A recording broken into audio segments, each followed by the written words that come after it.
A Rádio Apar FM interrompe agora sua programação. Entra no ar a Rádio da Sociedade de São Vicente de Paulo. Criação e idealização de Cida Pimenta. Produção e apresentação da Sociedade de São Vicente de Paulo.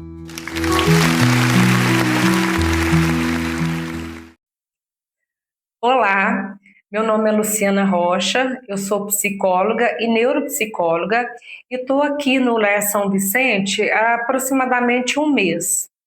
E para mim está sendo uma experiência muito rica.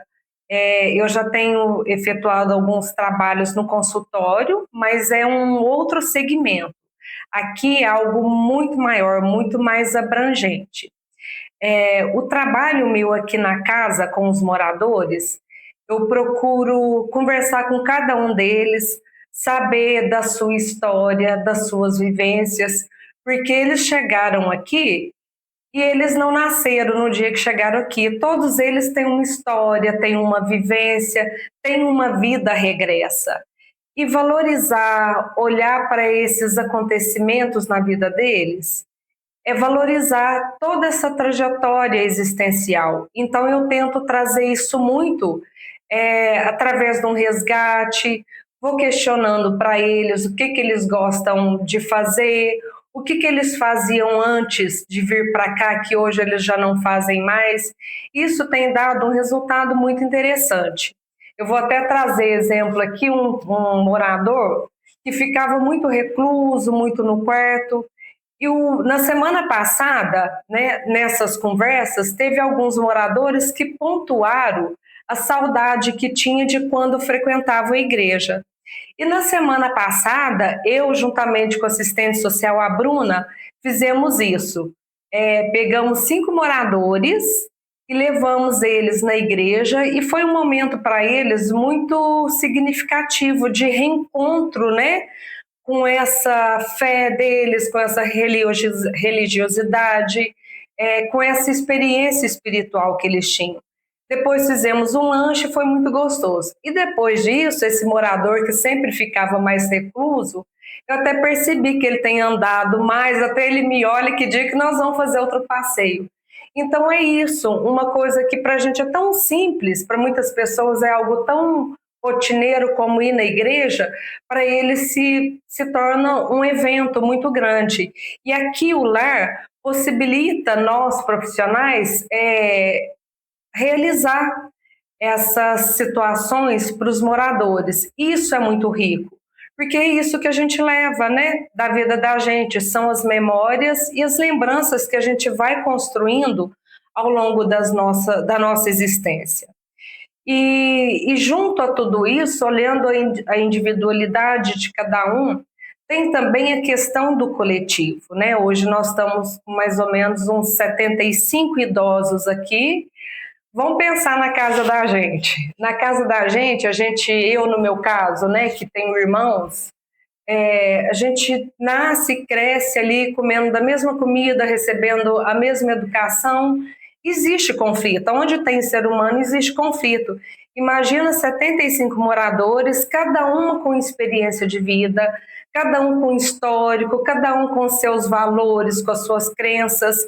É claro que vai ter conflito. E eu procuro sempre amenizar os conflitos, levando eles a entender a situação do outro, ter um olhar de empatia com o outro morador. E por outro lado, até agora há pouco estava comentando sobre isso com a Aline, eu acho muito interessante esses conflitos, que mostram também que eles têm autonomia sobre a vida deles, eles têm desejo, eles têm espaço de fala, espaço para o sentir, espaço para o agir. Né? Eles não são aqueles moradores que ficam só à vontade do outro, não, e isso é muito positivo, né? Trabalhar essas questões é uma forma até de amadurecimento, de crescimento, porque todo dia é um aprendizado, e não existe isso, porque já tem mais anos de vida, né? São adultos tardios, que hoje a gente chama, o termo idoso está até um pouco em desuso, quem é da área usa mais esse termo, né, os adultos tardios. Então, esses adultos tardios, eles são muito ativos, então, e sempre há tempo de aprendizado e de desenvolvimento, de evolução. Não é pelo fato deles estarem institucionalizados que ficam parados. E até falando sobre isso também, de crescimento, de desenvolvimento, uma coisa que eu faço com eles também, que eles gostam muito, é trabalho de reabilitação neuropsicológica e cognitiva.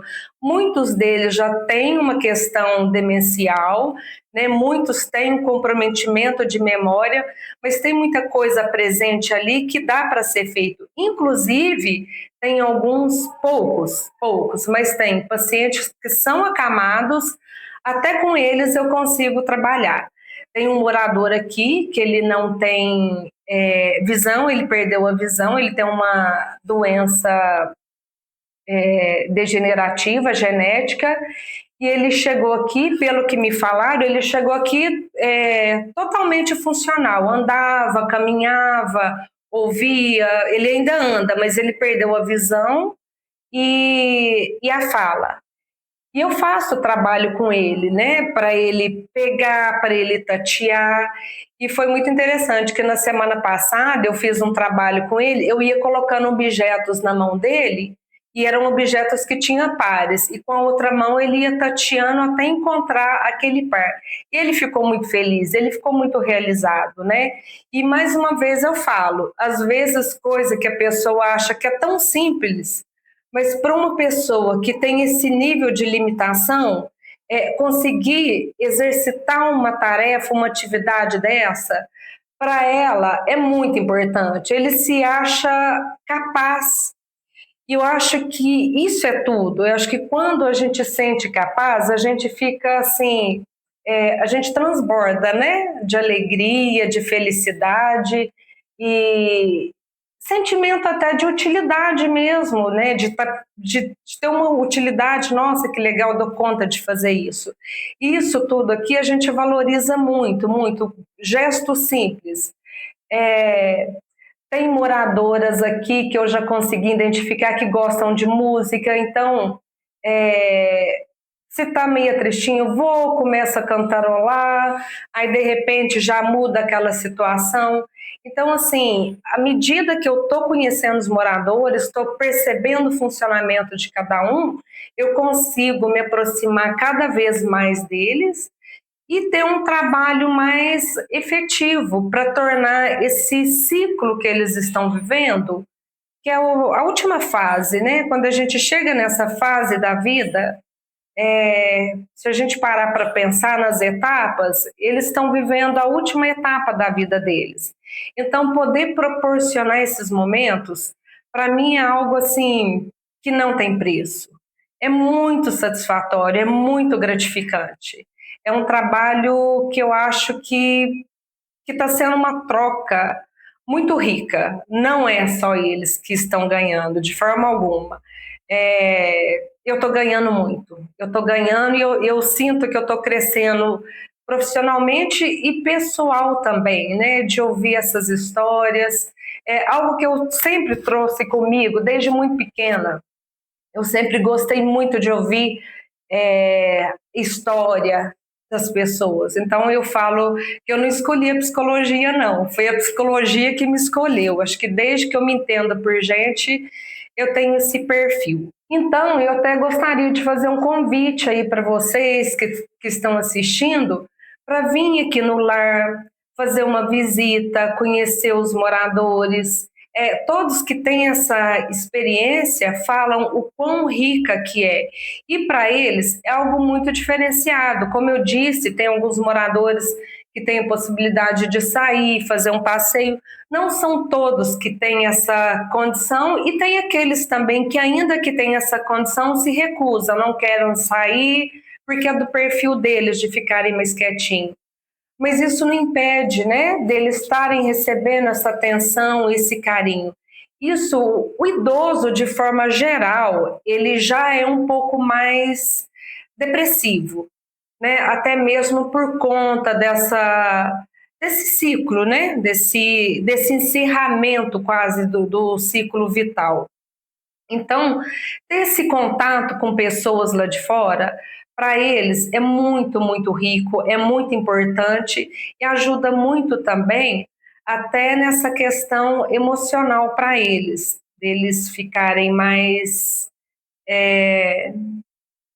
se sentirem até mais valorizados, né, e serem vistos. É uma forma de visibilidade quando eles vêm e recebem atenção, porque nós aqui eles já estão acostumados, né? A gente, quando está em casa, em plena saúde, a gente gosta de receber uma visita, né? Quem não? Então pensa eles aqui que ficam mais fechadinhos, mais isolados, então isso para eles é muito gratificante. Então fica aí o convite para vocês virem aqui fazer uma visita, conhecer um pouquinho do nosso trabalho.